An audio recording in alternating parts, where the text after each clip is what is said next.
एक गांव में दो मित्र नकुल और सोहन रहते थे। नकुल बहुत धार्मिक था और भगवान को बहुत मानता था, जबकि सोहन बहुत मेहनती था।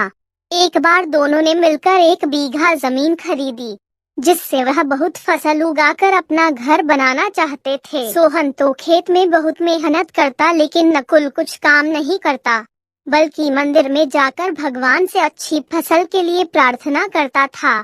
इसी तरह समय बीतता गया।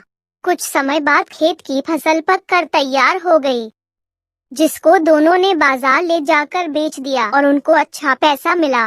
घर आकर सोहन ने नकुल को कहा कि इस धन का ज्यादा हिस्सा मुझे मिलेगा, क्योंकि मैंने खेत में ज्यादा मेहनत की है। यह बात सुनकर नकुल बोला, नहीं, धन का तुमसे ज्यादा हिस्सा मुझे मिलना चाहिए, क्योंकि मैंने भगवान से इसकी प्रार्थना की, तभी हमको अच्छी फसल हुई। भगवान के बिना कुछ संभव नहीं है। जब वह दोनों इस बात को आपस में नहीं सुलझा सके तो धन के बंटवारे के लिए दोनों गांव के मुखिया के पास पहुँचे। मुखिया ने दोनों की सारी बात सुनकर उन दोनों को एक बोरा चावल का दिया, जिसमें कंकड़ मिले हुए थे।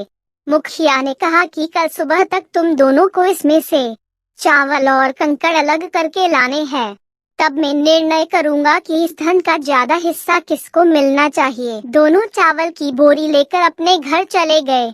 सोहन ने रात भर जागकर चावल और कंकड़ को अलग किया, लेकिन नकुल चावल की बोरी को लेकर मंदिर में गया और भगवान से चावल में से कंकड़ अलग करने की प्रार्थना की। अगले दिन सुबह सोहन जितने चावल और कंकड़ अलग कर सका उसको ले जाकर मुखिया के पास गया, जिसे देखकर मुखिया खुश हुआ। नकुल वैसी की वैसी बोरी को ले जाकर मुखिया के पास गया। मुखिया ने नकुल को कहा कि दिखाओ तुमने कितने चावल साफ किए हैं। नकुल ने कहा कि मुझे भगवान पर पूरा भरोसा है कि सारे चावल साफ हो गए होंगे। जब बोरी को खोला गया तो चावल और कंकड़ वैसे के वैसे ही थे। जमींदार ने नकुल को कहा कि भगवान भी तभी सहायता करते हैं जब तुम मेहनत करते हो। जमींदार ने धन का ज्यादा हिस्सा सोहन को दिया। इसके बाद नकुल भी सोहन की तरह खेत में मेहनत करने लगा और अब की बार उनकी फसल पहले से भी अच्छी हुई। सीख: इस कहानी से हमें यह सीख मिलती है कि हमें कभी भी भगवान के भरोसे नहीं बैठना चाहिए। हमें सफलता प्राप्त करने के लिए मेहनत करनी चाहिए।